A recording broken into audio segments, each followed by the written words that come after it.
So if you're interested in that as well, please come see me afterward. But without further ado, I'm going to turn it over to Lori Sanders, who is our moderator for this evening. Hi, everybody. Thanks for coming. Everyone can hear. I can project. This is not a big space, so you guys are good. Okay. So yeah, thanks for coming. I know when it's a snowy morning in DC and it's going to snow tomorrow, it takes a lot of effort to get people out to an event, so I'm really glad that you're here. I think what we're talking about tonight is actually an incredibly important and somewhat underserved policy area right now on the right. And I think what we've seen, and you guys may agree or may not, I'd be happy to talk to you about it afterwards, what we've seen over the past couple of months is a lot of sort of hand grabbing on the right, a lot of talking about poverty and what we should do about poverty, but there hasn't been a lot of substance behind it as of yet. And so I actually had an interesting meeting today with a guy named Stephen Bryant, who recently did welfare reform in the UK. And what he said was he thinks that America is about 8 years behind where the UK was, where they are now, in thinking about how we should address poverty alleviation. So what he described, and what I think hopefully our panelists will touch on, is the way the conversation went in the UK was sort of a realization of who is actually living in poverty. What is it like for these people on a daily basis? What are the barriers for a single mother? What are the barriers for someone who is a convicted felon? And rather than thinking about these things, I at least find myself frustrated on the right that all we talk about is, we have these 80 different means-tested welfare programs that add up to $1 trillion in spending, yet no one really talks about, that person. On the left, we see a lot of people talking about that person, but it's from a very sort of like believing hard we should just continue to give them lots and lots of checks because these poor people can't really help themselves, when we know that that's not true. If anything, the solutions are going to come from empowerment, from a right-leaning philosophy that emphasizes your work, your faith, your community, your personal responsibility. And so the way Stephen described it today was, what the right is doing is sort of coming to terms with who these people are, what the war on poverty has done, what our criminal justice system has done to underserve these people. And then only once we've come to terms with the situation on the ground as it is, then we can continue to, then we can actually have real policy solutions. So hopefully today our panelists will touch on both sort of their impressions of where we stand today and where they think we can go in the future. So I'll introduce them because you're not actually here to hear me, you're here to hear them. So we're going to start with Elise Amyx. She's the manager of special projects at the Institute for Faith, Work, and Economics. Previously, she worked as the business development coordinator at the U.S. Chamber of Commerce in Washington, D.C. She's also served with the Values and Capitalism Project at the American Enterprise Institute and the Acton Institute in Grand Rapids, Michigan. Her articles have been published in Real Clear Religion, The Detroit News, AF Doublethink, The Gospel Coalition, and Town Hall.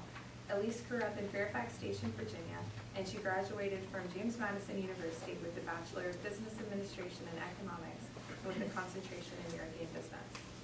Thank you.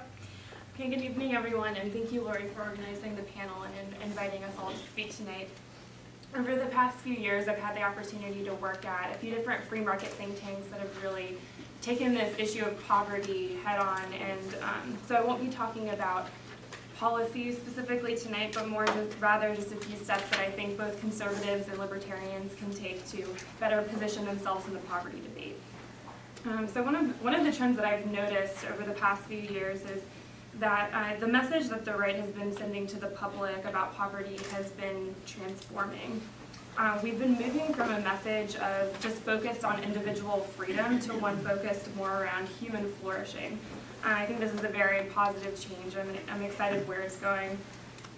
So the old message probably sounded something like this. If the government gets out of the way, the poor will have the right incentives to create better lives for themselves, and if they make the right choices, then they will prosper. But the new message that we're seeing today says something like this. We believe free enterprise is the best system to pull full nations out of poverty, and we want free enterprise because we want all of humanity to flourish.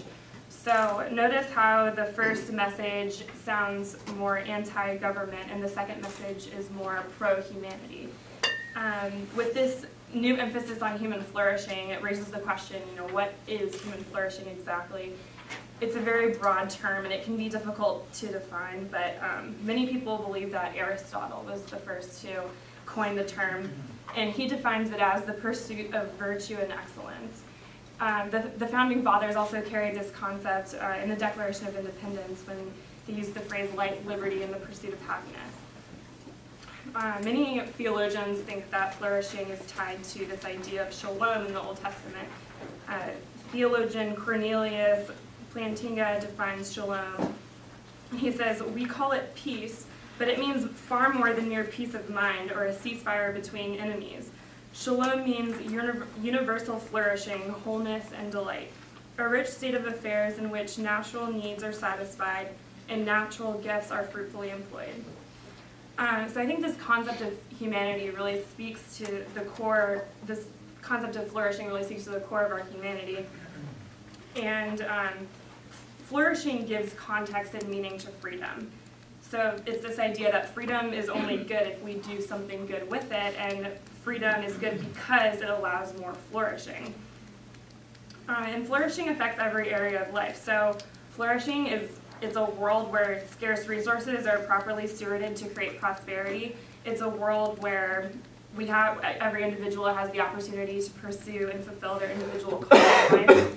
Flourishing means stronger families, better schools, better hospitals. Flourishing means humanity reaching its fullest potential. So that's what this idea of flourishing is all about. So I think this idea of flourishing is definitely driven by the think tanks, more so than the politicians in Washington. And they use the term well-being and happiness sort of interchangeably with flourishing, but I'll give some examples. The Acton Institute, they recently released a documentary, the Poverty Here documentary, which explores the relationship between free enterprise and poverty and human flourishing across the globe. The Cato Institute recently launched humanprogress.org, which is a great resource with data, charts, and maps showing improvements of human well-being over time. The Charles Koch Institute's Well-Being Initiative was recently established to advance understanding of what it means for humanity to flourish. And we also explore this principle a lot at the Institutes for Faith, Work, and Economics, where I work. But I think the one leader in Washington that's really leading the charge in this is Arthur Brooks of the American Enterprise Institute. And he makes the point to always talk about free enterprise in the context of morality and happiness. So what's important about the way Arthur Brooks talks about poverty and the relationship between free enterprise and poverty is that he makes it a point to fight for people rather than fighting against the government. He recently told the Huffington Post, "My movement shouldn't be fighting against things. My movement should be fighting for people." And I think he makes a really good point there. He also makes it a point to focus on morality and not just the results of free enterprise. So it's this idea that free enterprise is the right thing to pursue because it respects the dignity of the human person, not just because it can get X amount of people off of food stamps. He also makes the clarification that I think it's easy to confuse, but he clarifies that freedom is just the means and flourishing is the actual end that we want to reach. So in other words, freedom isn't a virtue in and of itself, it's just a prerequisite, and freedom is only good if we do something good with it.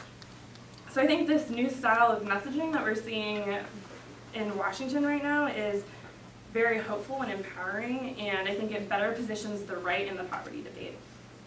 But even with this positive change in messaging, I think both libertarian and conservative circles in DC have failed to walk the walk, so to speak, or at least they failed to create that public perception.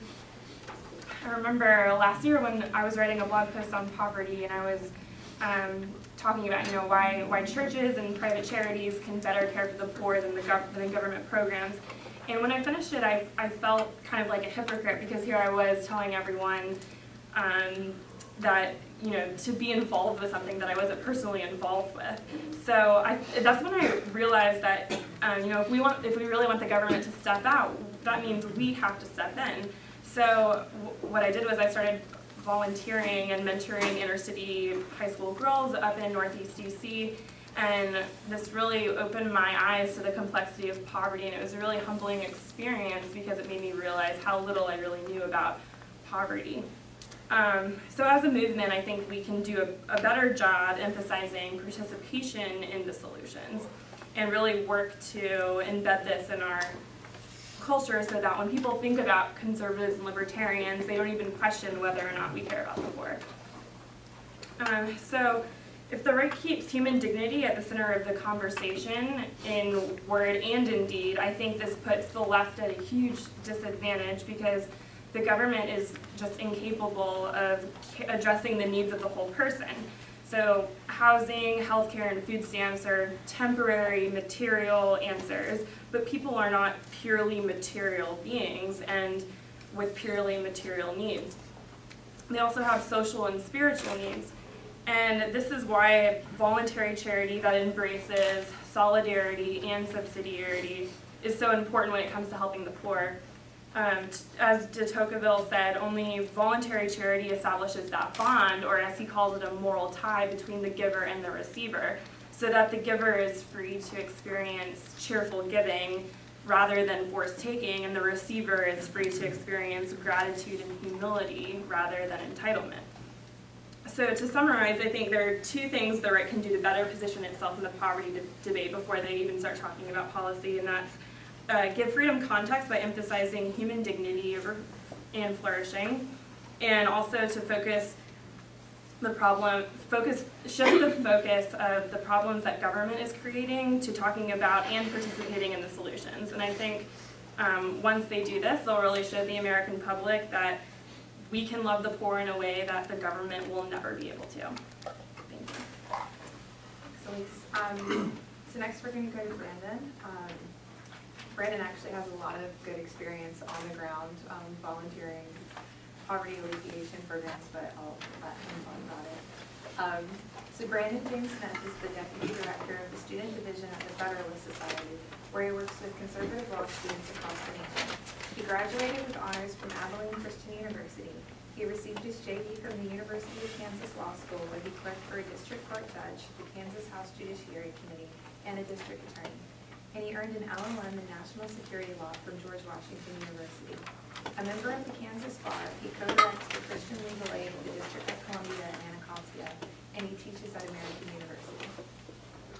Thank you, Lori. I really think this event is incredibly important for the broader conservative libertarian movement. And I'm going to use the word conservative a lot tonight, and I will say, as I often say, I use the word as the little c conservative to refer to the broader conservative libertarian movement. You're a sock, you have to say conservative. Well, that's probably true. Also, see anyways, we'll get on it. Of course, everything I say tonight is really more my capacity as an individual, not FedSuck. FedSuck's a 501c3. We don't take policy stances on anything. People often like to yell at us because they think we do, so I'm going to say that to start out with. But I really wanted to just make a very basic point tonight, and that is that conservatism, broadly defined, is not just a political ideology that has something to say to poor and working class Americans. It is the political ideology that best speaks to poor and working class Americans. And that this is a fundamental understanding of the history of conservatism that's been lost, I think, on our generation or on younger generations now. And it's something I want to reemphasize. I think it is always important to kind of talk about the statistics of poverty when you kind of get into these conversations, because it's easy to kind of lose the context of what we're talking about. Right now, 46.5 million Americans live at the poverty line or below. That's up several million from 2008. I don't know what could have possibly caused that. That translates to roughly 1 in 6 Americans. This includes 60% of all children living in the city of Detroit. 70% of children born into poverty will not make it to the middle class in their lifetime. That includes 42% of children who are born in the lowest 20% of income earners who will not make it out of that bracket. A record 47.79 million Americans are on food stamps. This, of course, is up from 32 million in 2008. Again, a completely arbitrary year that I'm not referencing. But I think this kind of gets lost in the fray. So a more like local statistic that I think has been really frightening for a lot of us who live in the district or in the area is that homelessness in DC has gone up 23% since 2008. Meanwhile, as I'm sure my colleagues at AEI will maybe talk about, that economic mobility has been essentially stagnant for decades, if not declining. And I can't help but think at the end of this, where is the sense of moral, righteous indignation at what the progressive left has done to countless Americans in our country? They've inflicted pain on countless numbers of people for the past century. Where's our sense of urgency? Where is the sense of urgency of policymakers to confront the plague that is our public education system in the inner cities? To confront the damage done to local communities, to economic institutions, and not even to mention nations around the globe that have suffered as a result. So I think it's important then to understand also why we care about poverty issues. That it's not enough just to talk about poverty, that we must also, also look beyond just statistics and charts and graphs. We don't care about poverty or inflation, for example, because we really want the consumer price index graph to look pretty or something. We care about inflation because it says something about the amount of bread an individual can purchase at the grocery store this weekend. How much a single mom can afford to fill up her gas tank so that she can get to work and drop her kids off at daycare and come back home. We don't care about these things because they're economically interesting or we like statistics, but because they really do have a human touch. And I agree that this has been a great rhetorical shift, I think, in the last few years, brought on largely by people here in DC in the think tank world. Our recognition that poverty is a high priority issue for the conservative movement is rooted deeply in our principal understanding of human nature. It's more than a politically expedient way to win over voters. But in reality, it's foundational to how conservatives, broadly defined again, understand human nature. Conservatives essentially believe, as I'm sure some of you, if not all of you, already know, that humankind has a limited understanding of the nature of man and the world in which we live. And that our principles derive from the basic fact that we don't have an unlimited knowledge of human existence. And as a result, conservatism seeks to create freer societies that promote innovation and individuality and creativity and virtue, and they open markets and allow people to be risk takers and entrepreneurial. They allow communities and individuals to step up and fill the void that governments otherwise would fill. And this goes back a long way, and specifically speaking in GOP political speaking.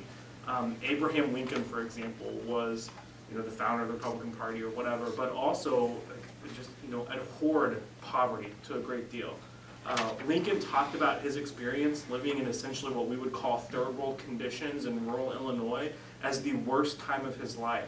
He sought to end slavery later on at some point because of his disdain for what individuals living in low-income situations had to go through. This is something core to what the conservative movement has long been about. And no, I'm not equating the Republican Party to the conservative movement. That's a whole other conversation. But I think it's interesting to note that historically, more conservative and libertarian-leaning individuals have abhorred poverty and have made it a high priority issue. Progressive politics, conversely, have largely failed. Look at the last century. The last century has basically been a grand experiment in progressive political thought, and it has largely collapsed on itself. And I hope that more and more people realize that it's largely collapsed.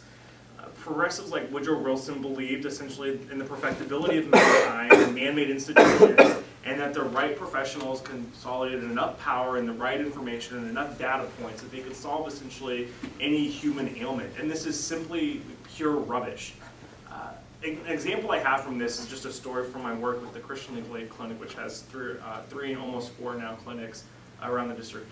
I direct the clinic in Anacostia, and there was this woman who came to us once, a client in legal services, who is older in age. We'll call her June. June is about 80 years old.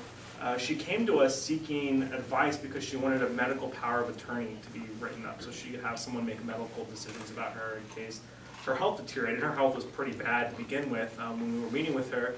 And June has no immediate family that's nearby. She has a brother who lives far away in Maryland and essentially has mental health issues, so couldn't really make these sorts of decisions for her. And June went to the District of Columbia city government, asked for assistance from the social worker, who turned her away. asked assistance from various organizations associated with the government, and was turned away, and essentially had nowhere to turn. And to someone like June to suggest, like the progressives do, that all you need is a larger government involved to make these decisions before you is absolute garbage. And moreover, we should be morally offended at the fact that this is the only solution that progressives have to offer is to go to these sorts of folks. And in fact, I think that the most inhumane response to human suffering is to tell your neighbor or a member of your community to go to a nameless, faceless bureaucrat with a clipboard. And that can't be, and that's all the left has to offer, and the right has to offer something more, and we have offered something more. So my experience at the legal aid clinic has been largely an experience in understanding the limits of federal government, in part because the district is the federal government, but in part because governments have to be limited in and of themselves. It's no wonder that progressives ascribe to the theory that a collection of knowledge and a centralization of power will somehow allow them to solve all these problems, but the last 100 years has shown the complete opposite. And I think at some level they know that their ideas have failed. Take, for instance, President Obama's recent campaign to raise the minimum wage. It's been a very interesting conversation, but one of the more interesting facets I've seen of this is one of the major talking points is how this will really help the middle class. That there's no even attempt to talk about poor Americans or poverty as an issue. Elizabeth Warren, arguably one of the more liberal members of the Democratic Party, also the author of one of the most worst law school textbooks I ever had to read, gave a DNC convention speech earlier this year, last year, and referenced the middle class 8 times and only referenced poverty once. One of the more liberal, like anti-establishment, anti-Wall Street Democrats can't even bring herself to talk about poverty. Something really weird is going on the left. They can't even admit to themselves or even bring up the word poverty.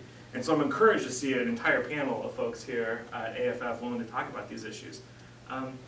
But I think there's a point where conservatives have to be willing to step up and fill that gap and provide innovative policy solutions.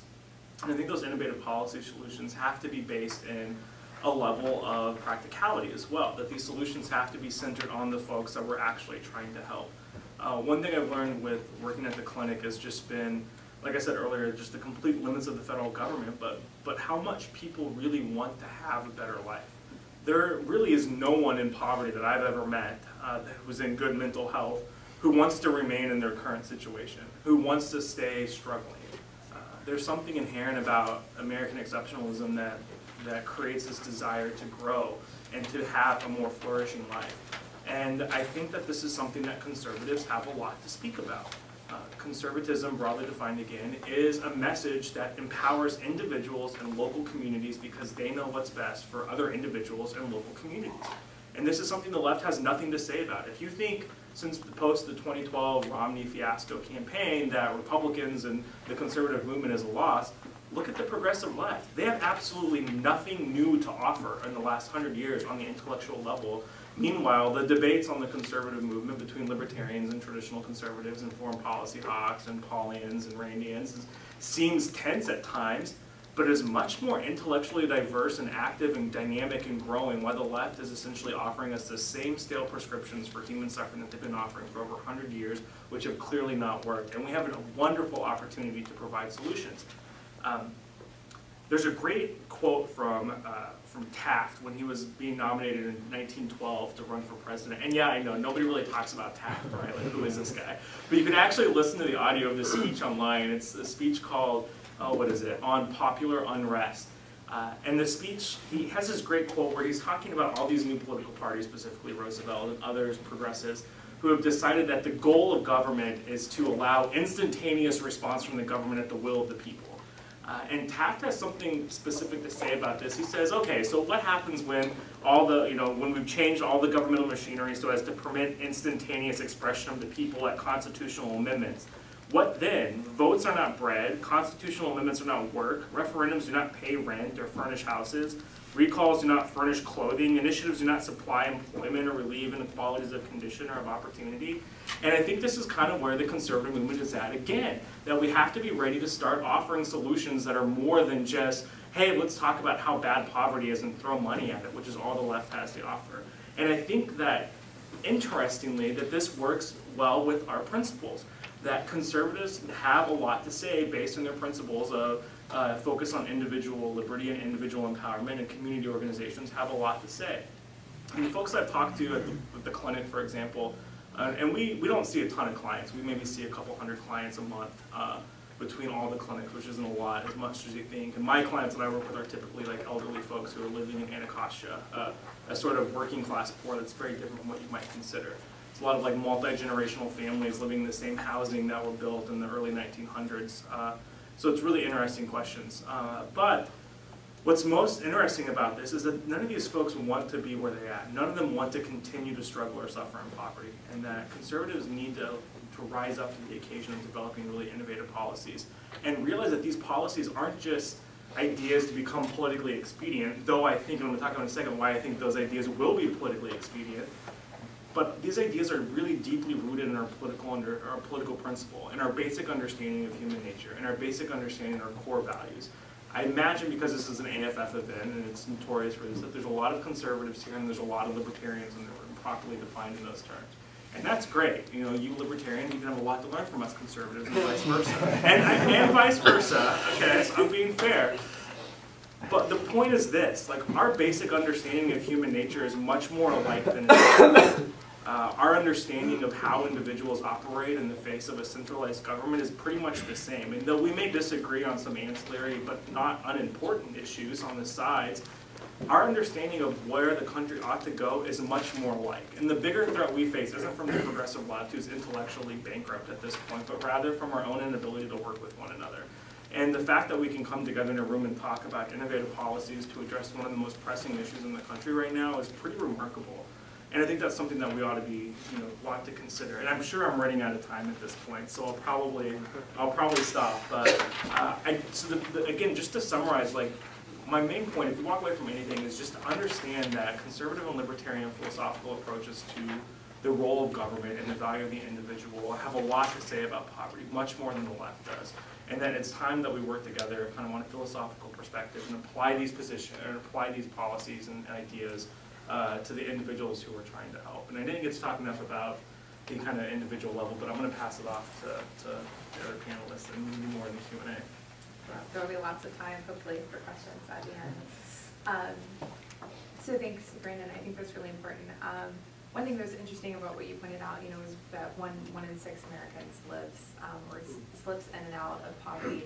There is an interesting chart that showed that 1 in 3 Americans actually lived in poverty at some point during 2009, which was just striking to me. I mean, obviously it's in the depths of the recession, but the fact that, we tend to think of poverty, at least on the right, the way, we've addressed it in the past, is that poverty is, it's those people, right? It's those people over there who are, sitting on their porch and not working.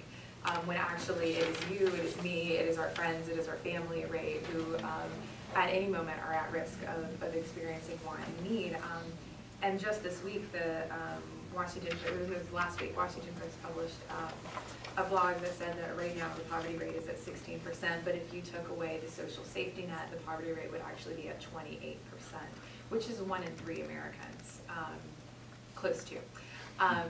And so it's great, I think, that you guys have done a wonderful job of pointing out that the right is finally sort of coming around to the right messaging, both inside, both the conservative and the libertarian side of things. But then so many commentators on the left have been quick to point out that then that leaves you with a lack of an agenda. So even if you claim instantly to care about these people that you have perhaps ignored in the past, you don't have any ideas to address their problems. So moving our next 2 panelists who come from both the leading think tanks on the right and from the libertarian side from KO and the conservative side with AEI can help talk a bit about what we can do both in creative policy solutions today and also creative solutions to sort of unwind what we perhaps on the right, more on the conservative side, used to think were really great ideas, but actually just trapped people in poverty for a really long time in the criminal justice system. So we're going to start with Brad. Brad Wassink is the Program Manager of Domestic Policy Studies at the American Enterprise Institute, where he manages and researches a variety of domestic economic policies. His articles have appeared in a variety of popular outlets, including National Review Online, U.S. News and World Report, and The Hill. Prior to joining AEI, he was a researcher at the Center for Social Research at Calvin College, and he worked in Michigan state politics and local government. He's a graduate of Calvin College in Grand Rapids, Michigan, where he studied political science, English, and business. He's a native of Long Beach, California.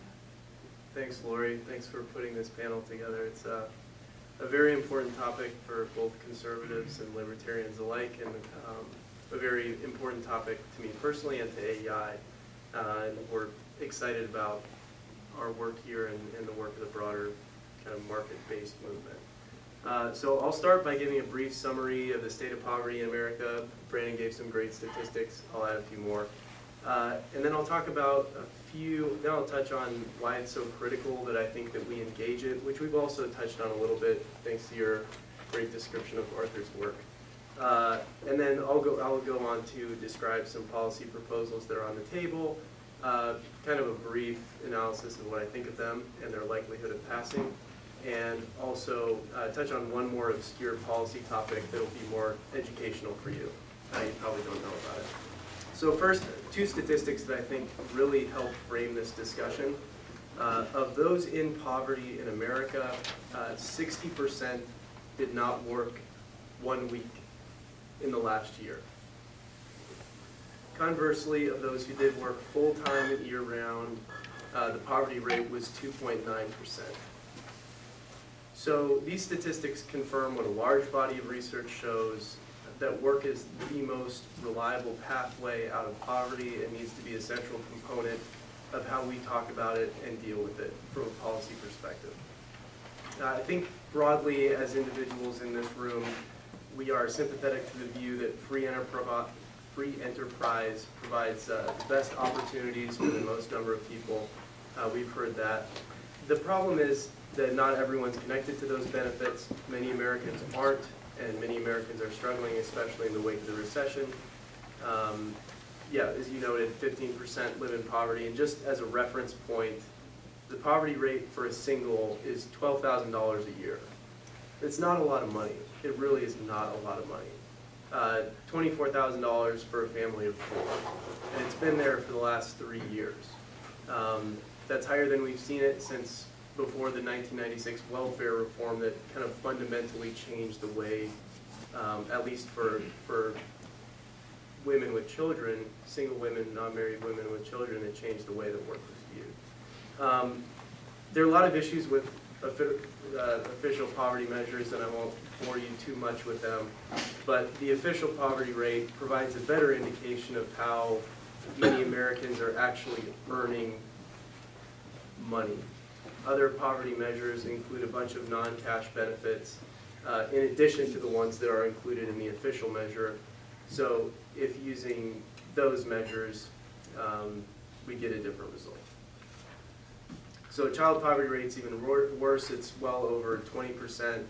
10.2 million Americans are unemployed. Probably more concerning is that 3.6 million have been jobless for more than 27 weeks. So these are the long-term unemployed. And 7.3 are underemployed, meaning they're working full-time, but they would like to be working, they're working part-time, but would like to be working full-time. The unemployment rate, it's continued to fall, but that's really kind of a misleading indicator of how well the economy is doing. That's because the labor force participation rate has fallen by about 3 percentage points in the last 5 years, which fiddles with the numbers to not get into the pointy-headed economist speak. And I won't go into statistics about economic mobility, but they are concerning. The point here is that the economy and economic well-being of low-income Americans isn't good. It's not as good as it used to be, and it's not as good as it should be.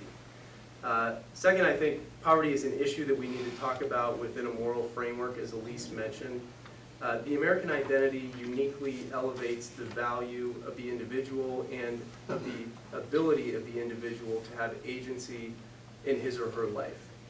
That is a uniquely, I think, American value.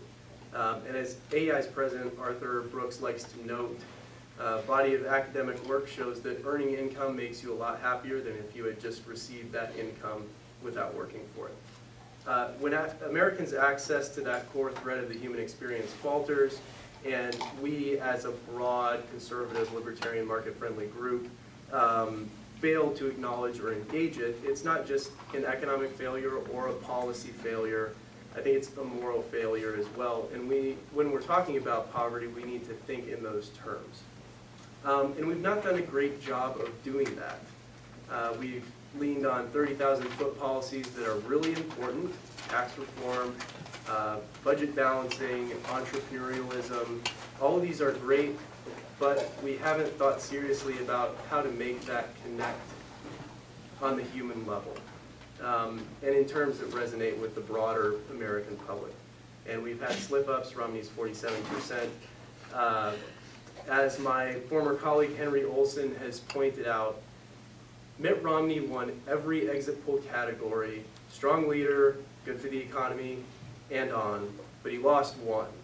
And that exit poll category was cares about people like me. And he lost that category by 60 points, and it was enough to turn the election. So that's evidence that Americans don't want a handout government, but they don't want a hands-off vision either. And we, as market advocates, have not done a very effective job at articulating what that vision is. And third, as Brandon pointed out, both of these are a pity because the underlying principles of our policy create a far better foundation for success than those of the left. By not engaging issues of physical relief, which are really important, healthcare, food assistance, income supports for a few, we've effectively abandoned America's poor to policies that, though they may provide more effective or not effective, more generous assistance, they don't effectively address the core values and the core human needs that Americans have. And you'll see that as I outline some of the alternatives. So just to broadly touch on a few of the policy proposals that are out there. One generally is streamlining anti-poverty programs and social welfare supports more generally. Senator Marco Rubio, on the 50th anniversary of Johnson's War on Poverty, proposed flex funds, which would consolidate all federal anti-poverty programs into one agency that would then be, the money would then be block granted to states who could use that according to, we all know what block grants are. Congressman Ryan, as you mentioned about the UK credit, Congressman Ryan has proposed a similar reform, but not really similar. It's modeled on the UK's system, which combines all different types of supports into one payment, so housing, income, food. It's true that America's hodgepodge of anti-poverty programs is not streamlined. This is true. And in many cases could be administered much better. In probably all areas could be administered in much better ways. Different policies were created at different times for different reasons to address different problems and for different populations. And this creates a lot of problems. So block granting, there's merit there. But there are also dangers. History has shown us that the kind of rigorous standards that are initially in place when we block grant programs are not always maintained. Certain administrations may be looser with waivers than other administrations, and over time they have a tendency to deteriorate, so we need to think about that when we're talking about block granting programs. And the Ryan proposal also would address, I think, one of the big issues in our social welfare programming, which is benefit cliffs. They create situations where if you earn a little bit more money, if you work a little bit more, you might lose a lot of your benefit. And that is a huge disincentive to work at certain parts of the income distribution. So Ryan's plan has merit there. I think one thing to consider broadly, these are great, I would say, great gestures and ways of engagement. These are big think proposals, and I think they make a statement and they express value and care, but I'm highly skeptical of their ability to be passed in the near term in any way. So income supports, that's my next point. So my statistics at the top of the talk showed that working is the quickest and most effective way out of poverty. But what we don't do is encourage work equally for all groups of people. And this is, I think, a real weak point of current policy. specifically our treatment of single, able-bodied adults and non-custodial parents. We expect them to work, and in the case of, for example, fathers who do not make child support payments, we make life very miserable for them if they do not meet their obligations, but we don't encourage them to work. So this creates a situation where you have a stick, but there's no carrot. There's no carrot. And what kind of mentality does that, what does that make the individual think of the government's role? And as you mentioned, it's not a give and take. It's not a positive reciprocal relationship. It creates a one-sided relationship where if you don't fulfill this obligation, you go to jail. So the president, in a State of the Union, calls for expanding the Earned Income Tax Credit for childless workers. It's an encouraging development, I would argue. The EITC is a wage subsidy for up to 45% of each dollar that an individual earns. It's proven very effective in raising the wages of Americans, giving them a greater reason to enter the labor market, and encouraging them to stay there. And it also, this is kind of a hidden benefit of the EITC, is that because it comes annually, it's basically a hidden savings plan, because it arrives in a lump sum instead of on a weekly basis, which is criticized by some because the money isn't accessible immediately, but it does encourage savings because it occurs in large lump sums. Men have been especially hard hit by the recession. Low-income childless workers skew male, and getting that struggling population engaged in work would be very positive. EITC does have weaknesses. A recent Treasury report showed that 25% of the payments made under the EITC program in 2012 were improper. So that suggests that there is quite a bit of misuse.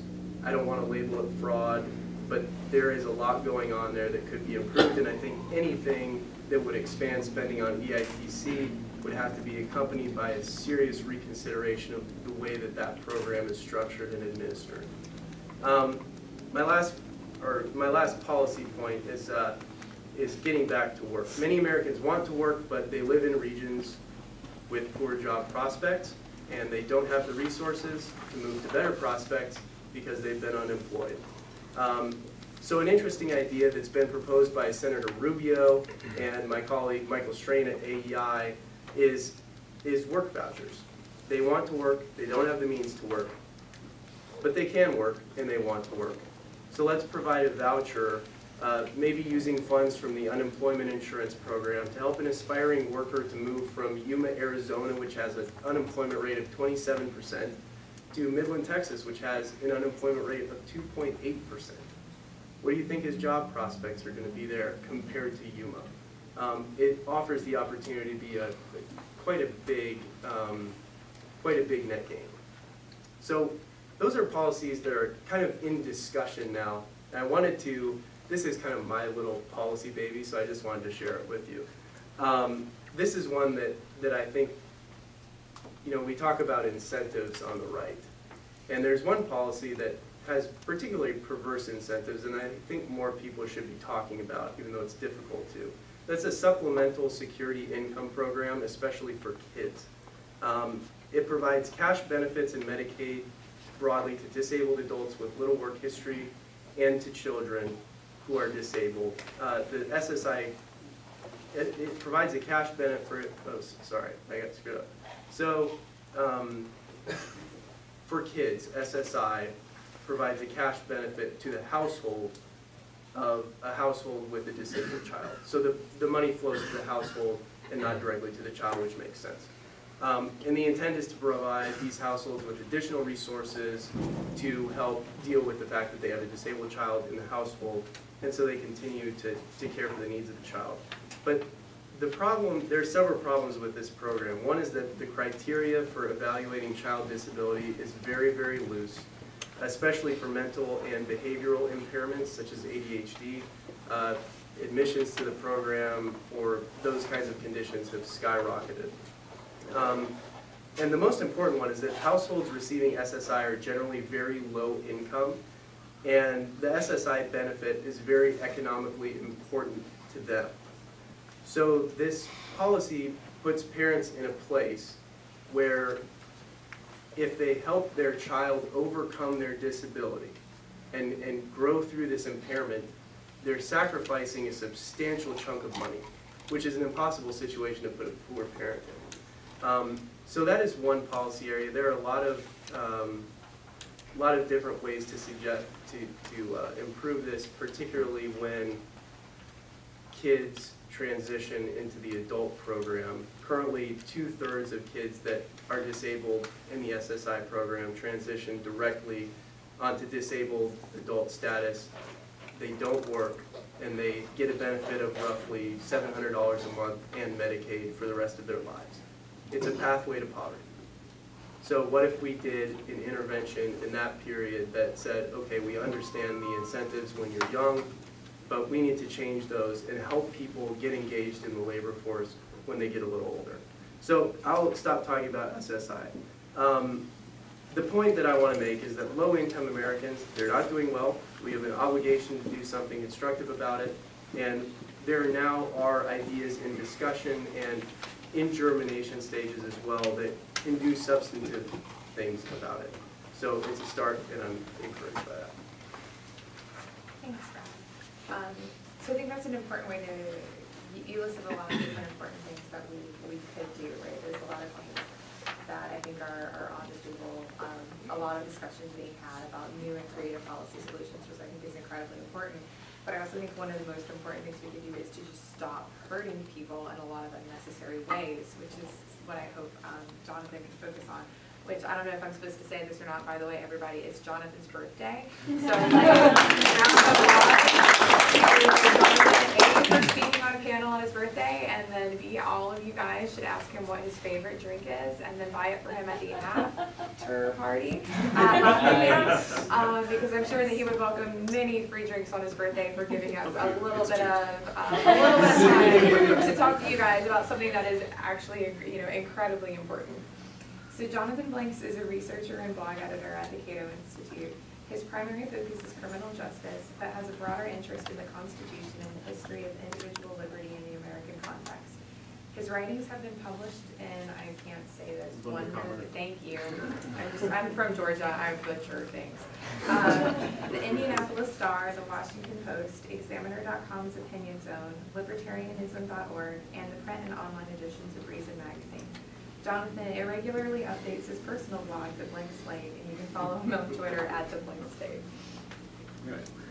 Thank you, Lori, for inviting me here. It's been a little bit since I've been doing AF panels, but I met a lot of my best friends through AF events in the past, and I'm glad to see it's going strong once again. Like Brandon, what I say tonight is my opinion. It does not reflect Cato at all. There are the two lawyers on the panel. Legal disclaimer.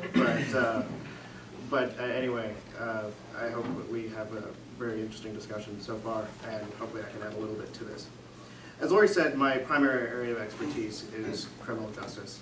My focus is criminal justice reform. And I think the two best things to think about when you're thinking about criminal justice is the front-end problems and the back-end problems. The front-end reforms are going to look something like policing, the laws on the books generally, and front-end diversion, like in the drug war, where you get busted with a little bit of weed, and they're like, well, if you go to rehab and all this, we'll put you aside, and you won't go to jail.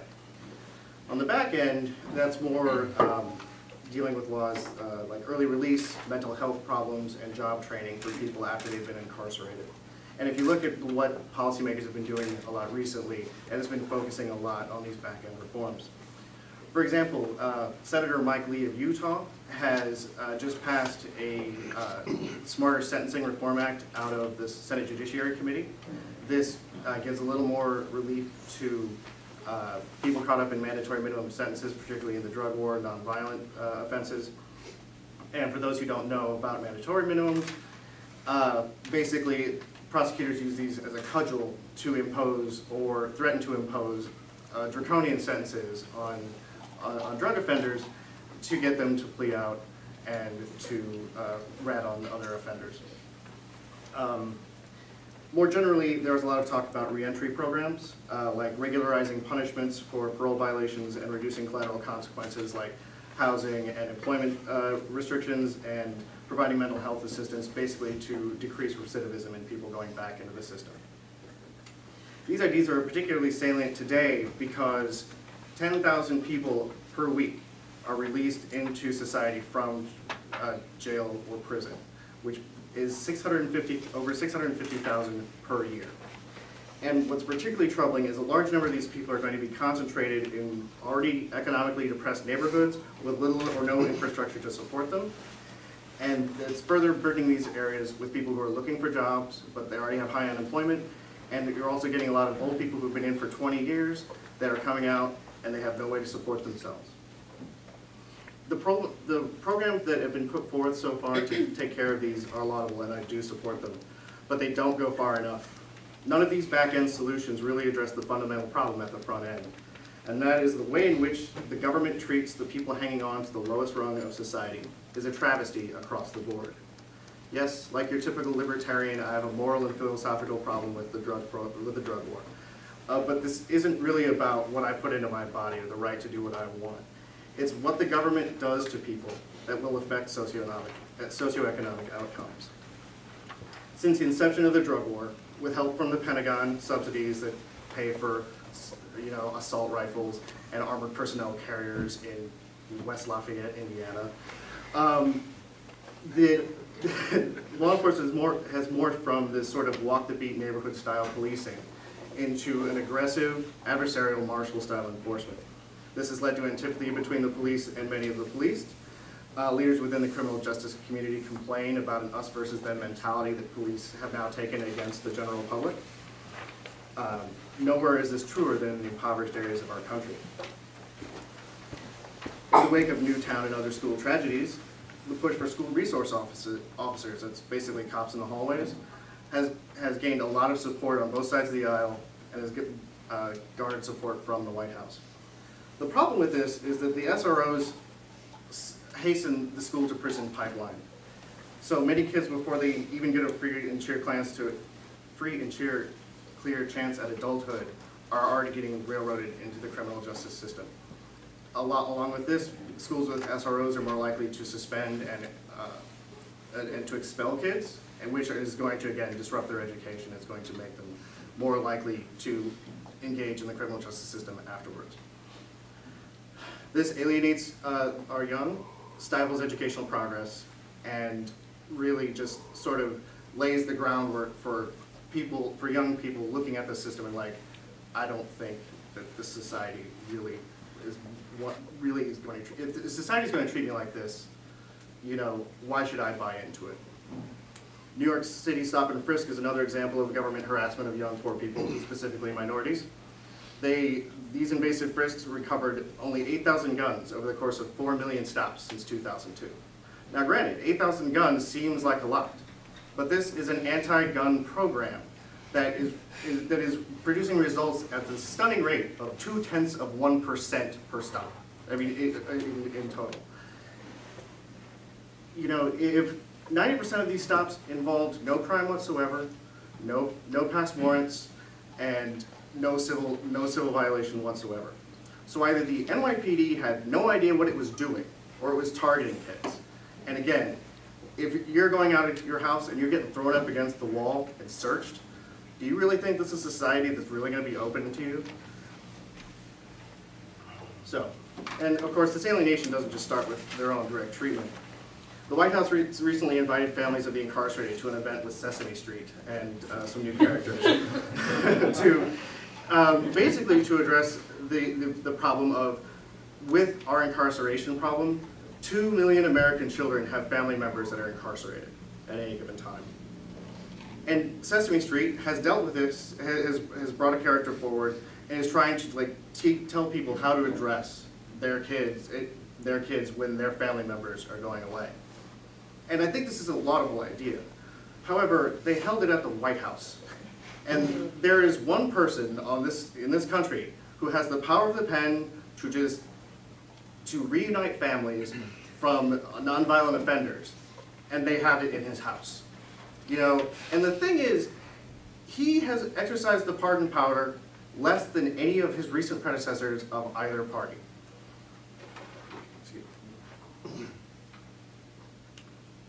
And this brings me to my main point. When you have an educational system, which we touched on earlier, that is failing poor children, rendering them unable or substantially less able to compete in a global market economy, a legal system that treats them and their loved ones differently and unfairly compared to their richer and often whiter national peers, and may have locked up one or more of their parents, siblings, or loved ones. The government is fundamentally mistreating its most vulnerable citizens and making it even harder for them to break out of poverty. So, the back-end criminal justice solutions I mentioned earlier, are crucial. Ex-offenders are coming out of prison to a still recovering economy and likely disadvantaged in education, with the social stigma and the legal limitations of becoming a felon, which we can talk about in Q&A if you like. Not to mention readjusting to life outside and speaking nothing of the horrors that actually happen inside of American prisons. Right on Crime, the Justice Fellowship, and the organizations up here have led the way from the right in fixing these post-incarceral reforms. Senators Mike Lee and Rand Paul have been champions in Congress for this sort of reform. But on the front end, we cannot continue to alienate the poor, trap their children in bad public schools, incarcerate hundreds of thousands of Americans, and really expect to alleviate poverty in any meaningful way. The threshold for which society says it's appropriate to throw a human being in a cage must be higher than it is, and we want to help our least fortunate fellow citizens.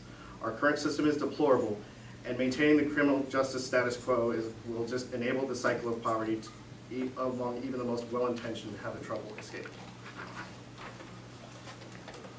Thanks to all of our panelists. It was incredibly informative based on the messaging and on the policy side. It's already a little bit past 8, so I guess we'll go ahead and open it up to questions. We have time for a few. You were very eager with your fast hand. If you could identify yourself and then, say your protest statement in the form of a question, that would be appreciated. All right. So I'm PG. I'm interning at the Cato Institute. Congratulations for your panel. I love your message on how we should focus on the positive for private enterprise rather than denigrating government, however evil it may be. However, for some reason, there's still the stigma that free enterprise is what brought us to the Depression. What would be some of the arguments we could use to counter that, considering how much evidence there is that capitalism is actually what causes poverty? I can just, one brief comment.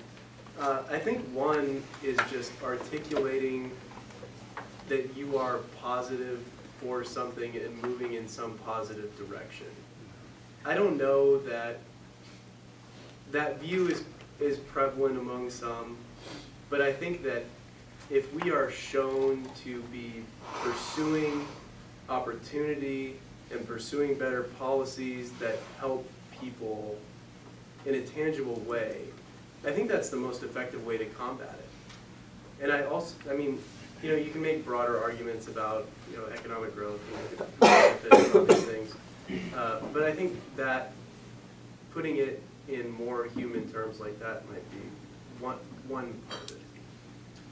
I'm going to jump in on that. I think there's also just a really quick and dirty answer is that free enterprise has done more to lift more people out of poverty and oppression than any other government system ever created in the history of mankind. That should be like a basic talking point of every conservative and libertarian and every conservative libertarian politician, period. Like, I don't know why that's not our go-to answer on some of this stuff. And the overwhelming majority of statistics and data collection has revealed this. Bill and Melinda Gates had a great little 4-minute video thing on how we've nearly eradicated abject poverty over the last 7 years, or not really eradicated, but the rates have gone down to like a quarter of of people on planet Earth living on less than $1 a day, or the equivalent thereof, to something like less than 10%, which is really, really remarkable change. And we should just talk about how free enterprise empowers people and lifts them out of poverty and not be ashamed of it. And in fact, I'm a little vindictive, and if you ever played a board game with me, you'll know this. I think we should go on the offensive. It's not just enough to respond to say free enterprise is providing a positive solution, but I think we really do need to go more on the moral offensive and say, in fact, progressive liberal politics has done more to put people into poverty and trap people in cycles of generational poverty than any other political ideology. The entire experiment of communism, as Matt Lauer described it, as a pivotal experiment in the Russian history during the Olympic opening games. Whatever. But we should be more willing to call them out on their BS, basically, and how oppressive that those policies have been for countless millions of people around the globe, but especially in our own experiment in the United States. Yeah, if I can have like one thing on that, and our moderator's not really supposed to answer the questions, You're more than but welcome to. I think one thing that is important to not lose sight of, particularly on the right, when we have a crisis where people really are suffering in real terms right then, and something needs to be done. I mean, I'm very libertarian, but I'm also pragmatic, right? Like, if you walk into a room and your child is like on the floor bleeding because they've cut themselves with a kitchen knife, the answer is to stop the bleeding. The answer is not to get rid of the kitchen knives in the house, right? So you have to think through what is necessary at that point in time. And so being in the good years an advocate, an ardent advocate for free enterprise that extols the benefits from poverty alleviation, but also says, you know, there are people who are really suffering, and just, you know, a blanket, you know, completely hands-off system isn't necessarily going to provide them with what they need to get ahead because of just of how the system is structured right now, and having the types of solutions that, you know, that AEI, that Cato are putting out there to help those people where they are and advocating for them in good and bad times. And in bad times, being willing to be more creative, not being like, our jobs, you know, program is the Keystone Pipeline, which is an important part of jobs creation, right? But you need more than that, right? So being able to respond differently in different times, I think, is an important way to say, you know, a free market economy is there for everyone at any point in their lives. Ammon Simon, how do you solve the donorism problem? In the sense that there are a lot of ideas out there, and you guys laid out a lot of them, and would that all politicians got behind them, but they aren't, because there isn't really a market for it, because they don't get donations from rich people when they talk about poverty. They don't get voters because oftentimes the middle class make up a lot of the voters instead of the poor. How do you address that problem? Why, you know, maybe there's an Arthur Brooks PAC or something. Well, in my issue, it's very simple. We spend so much money on prisons, and people see that they're getting, you know, more and more taken out of their paycheck, and they're like, "We're paying for what? Why are we putting these people in cages for this amount of time? How much is it costing again? Are you kidding?" And then, you know, you let them out, and they, you know, they just reoffend, and you throw them back in. How is this, you know, people like, you're not spending my tax money efficiently? But in a broader sense, you also have, you know, you start to see people like Right on Crime that have said, have been able to develop donor bases and saying, hey, these are ways that we can, you know, our laws have gotten a little out of hand. I mean, I didn't talk about it, but there's like a problem with overcriminalization that is actually locking up and taking money away from the middle class and the rich. And people are starting to say, hey, maybe we need to start thinking this this criminal justice system in general, and you do see donations on that end, as far as how do we get people to donate to this, to, you know, well, to the people who let's be honest, the right has demonized for years. That's a very interesting question. If you know of anyone, we at Art Street would be interested in talking to them. That's all I have to say. If anyone else has anything. I mean, I think the donorism problem is really interesting, and Ammon kind of, I think, is treating with this question because we were talking about this over lunch today too. But I mean, it's a very serious question that a lot of organizations and institutions in DC are not willing to discuss, and that's in large part because a certain set of brothers tends to fund a significant portion of several organizations. And I think that really does stifle, and it's not just the Koch brothers and the Koch Foundation, but there really is a limited number of large donors that limits the intellectual creativity of the conservative movement. I think that's changing. I think that's a good thing that that's changing. But we need to constantly be challenging our assumptions on things and not just be satisfied with fighting the battles that we should have been fighting 10, 15 years ago, but to be willing to take risks and experiment with folks who are trying innovative policies. I think R Street, and this isn't just a plug for Lori's organization, but I think R Street is a good example of this. I will be first in line to question sometimes whether or not R Street is a little squishy on things. But I would much rather experiment with R Street and their very innovative policy approaches to very significant issues and see where that goes than to kind of fall into the traditional donor traps of not funding candidates or institutions that are willing to think outside the box. Ray. Oh, okay. Ray Lehman of R Street. Save your question for me. Is being positively for something, whether it's changing the benefit cliff or work vouchers or whatever, I mean being open to the fact that your solution may actually cost more, because historically the answer has been no. That's ended the conversation right there. That unless you can show savings, it can't be a conservative solution. I think so. I think yes. I think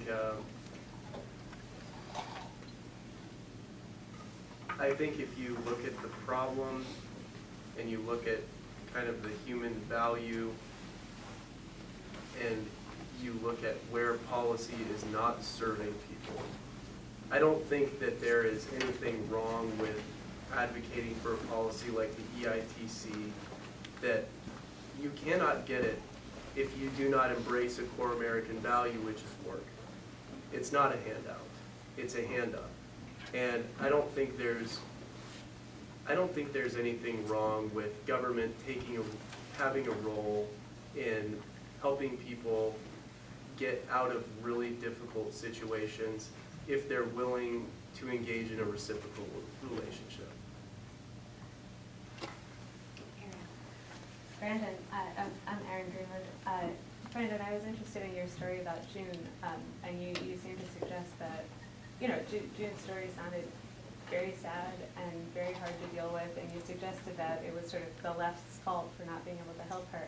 I'd like to know specifically what it is you think the right should do to help June. Sure. So I think that June's not her real name, obviously, but I think that the solution comes down to a little bit what I said about like our fundamental understanding of human nature and the role of government, and that if we expect the role of government to be nothing more than an aggregation of power and data and like intellectual experts, like whoever these people coming out of whatever government school was popular that year, to solve all these problems, that we have been and we will continue to be sorely disappointed. And that the answer instead is to empower local individuals and local communities. I think what's happened, for example, with the faith-based initiative offices out of the White House over the last 5 years in this administration has been shameful, and how we've completely undermined a large section of private sector actors who sought to help. And I don't think that extends to just religious-based organizations, but to a lot of community and local organizations. So I think that, so my answer then is generally, or is essentially this, that the federal government, if it seeks, or we've decided that Congress has decided to spend federal funds on these instances, that there should be a preference to issuing grants, to providing financial incentives and tax benefits to local community organizations that best know the actors in the field, essentially. So, I mean, this isn't to brag about CLADC, but our understanding of like local Anacostia lifestyle and culture is much more effective than what some bureaucrat, not even that far down Pennsylvania Avenue, understands. I was talking to a kid, one of the site we work at, who's mentored by some of the folks that we work with. They operate like a little miniature Big Brother Big Sisters program, and he was talking about how, or his teacher was talking about how they were asking in like a geography quiz or something, like which river is the greatest divide, which river like greatly divides the United States. Obviously, we would all probably answer the Mississippi, and his answer was the Anacostia River. And I tend to think that he might have actually had the correct answer in that. And so I think that there's got to be an empowerment of like local organizations and then civil society. And I think that doesn't have to be federal funded, but I think that does have to be, when we're using federal funds, to have a preference for local based organizations as opposed to like a federal agency or, my proverbial nameless faces bureaucrat with its board. Which I think I might have stolen from Jonah Goldberg. So if anybody talks to him this week, I'm not claiming full credit for that phrase. Hi, I'm Darren. I'm glad that you brought up the local communities and families again, because I noticed that a conflict that often isn't addressed is that on the principal level, things like what Elise and Brandon were saying, the importance of family and community tends to be stressed very heavily, but economically and in the work vouchers program that Brad mentioned, you're actually asking individuals to cut those ties and to move towards somewhere where there might be more economic opportunity, but they don't have the community to support them. Is there a way to square that? And can you guys hash out which of those is, if there isn't a way to square that, like, have a cage match, who wins? It's a difficult difficult question. It's a difficult question. I mean, there clearly are economic benefits to be had there. But there are community ties that are severed as well. So if I could jump in here, I think one thing that's really important to note is as we've experienced community breakdown, we've also experienced declining geographic mobility. And it seems actually that people being able to self-select into an area where they can be productive, have a good job, raise their family, and feel fulfilled is a better way to build community ties. So since we started measuring geographic mobility in the 40s, it's declined. I think it's down to 1/3 of what it was. I think it was at close to 4%, and now it's at a little over 1.5% of households who move in any given year. And actually, if you look at single unemployed men, they used to move at close to 8% a year, and now they're down to, sorry, I just wrote an essay about this. This is why I'm getting details. But now they're down to like 2.6% per year. And so I think that that is actually one of the things that is holding communities back is the declining geographic mobility rather than, so I mean, I understand, right, I took like my husband who had never lived anywhere else and my child who was like the only grandchild on either side and moved him 700 miles away from where we had all of our family ties. So just on a personal anecdotal level, I get that it is difficult to lose that type of community. And it's certainly difficult for people who haven't had a lot of opportunity to think about taking that risk and moving elsewhere. But it actually, to have that sort of fluidity in the labor market seems to keep community development in place rather than the opposite. So that's just what I would note as an interesting feature. And I'll add a speculative thing too, or more anecdotal, because I think that people, regardless of, you know, we think of community as like a set area, you know, like a geographic region where people know their neighbors. But there's also a certain community in people that are like-minded and share things, right? And so if you look at, like, illegal immigrants are generally incredibly mobile and responsive to labor market demand. And they seem to largely move into communities that are similar to, that share their kind of cultural values and a lot of things that they can also identify with. And so I think there is something to be said for other forms of community that might not be explicitly geographically based. Well, there are two different types of policy questions too, right? So that some of these questions on like the macro level, Jonathan had some good and some, you know, very misguided like ideas on criminal justice reform. And I used to be a prosecutor, so this may be why I'm saying this, but I think that these are like macro level questions that have macro level policy implications and require, you know, federal action. Some of the other things we've talked about allow local community empowerment or how you rhetorically make the case to your neighbor on why they should vote for you know, specific candidates or specific policy initiatives is very much a different question. That there's really truly been like a loss of the desire to be persuasive to our neighbors, I think is really sad, and that we need to gain that back. But I think that those are, often you ask how they can get squared, I think they are easily squared. So I actually had this same question to Michael Strain last night at a dinner, who was talking about, gosh, what was he talking about? I forget now. Oh, I think he was talking about extending unemployment or long-term unemployment benefits or something, and then creating like block funds to give to the long-term unemployed to avoid having to pay them over 99 weeks long-term unemployment insurance.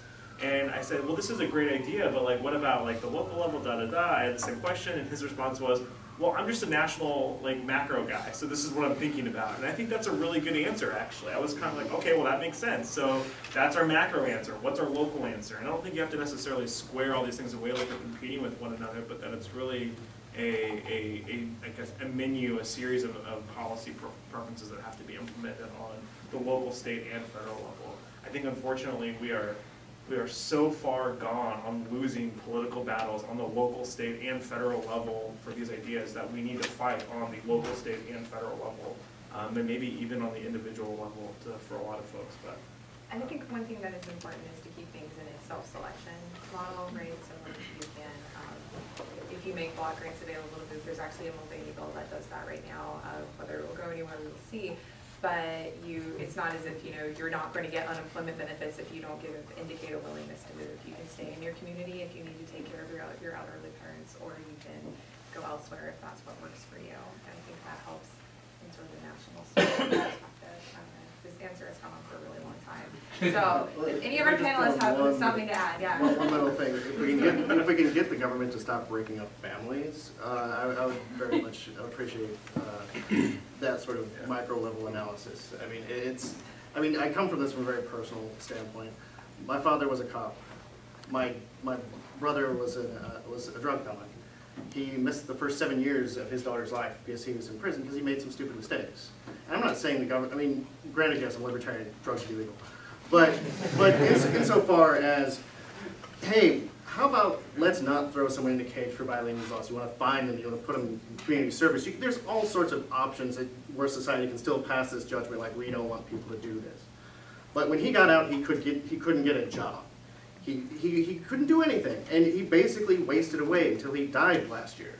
And it's this idea that let's not it's like macro level and micro level. The macro level basically killed my brother, and it's that sort of understanding. If we want to humanize this, let's humanize it like that, and understand that this is the government doing this. And yes, anti-drug laws, most people who enforce them are well intentioned.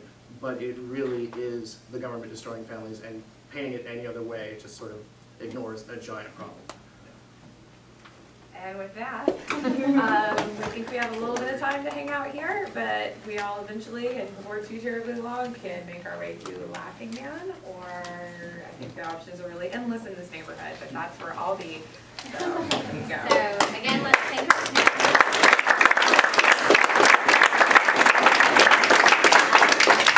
Thank you all for coming, and I would like to give a final shout out to our friends at Wise Public Affairs, the space we're using right now.